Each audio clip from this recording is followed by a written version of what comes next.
Брзо возење, непочитување на првенство на минување, возење во спротивна насока, оправување под дејство на алкохол.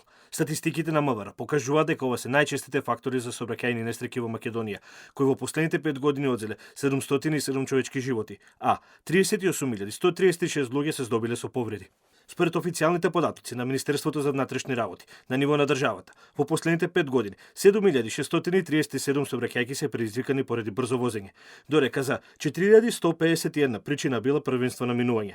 1.634 сообраќајки биле предизвикани поради движење во спротивна насока од дозволената, алкохолот бил фактор за 1.769 несреќи. Најголем дел од несреќите се случиле во главниот град, каде во последните 5 години брзото возење било причина за 3.100 сообраќајни несреќи, а од 2019 до 2023 година алкохолот бил причина за 316 сообраќајки, додека поради непочитување на првенство на минување за истиот период се предизвикани 1.634 сообраќајни несреќи, во кои загинале 181 лице. За експертите, загрижувачки се бројките за несреќи и загинати на патиштата. Според нив, причините за негативните статистики треба да се бараат во ниската сообраќајна култура, лошата патна инфраструктура, лошата патна сигнализација, напочитување на сообраќајните правила.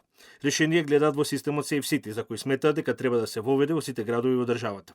Има дефекти и во регулативата, во делот на урбанистичкото планирање и во делот на сообраќајната инфраструктура.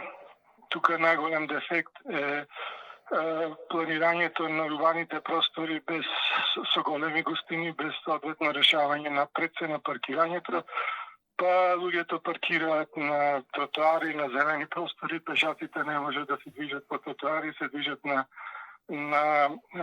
коловозе. Негативните статистики, големиот број на загинати, ги натераа надлежните да го изголемат контролите на патиштата, а беше иницирана јавна расправа во собранието, каде министрот за внатрешни работи Панче Тошковски најави ригорозни мерки и казни, вклучително и одземање на возачка дозвола и возилото.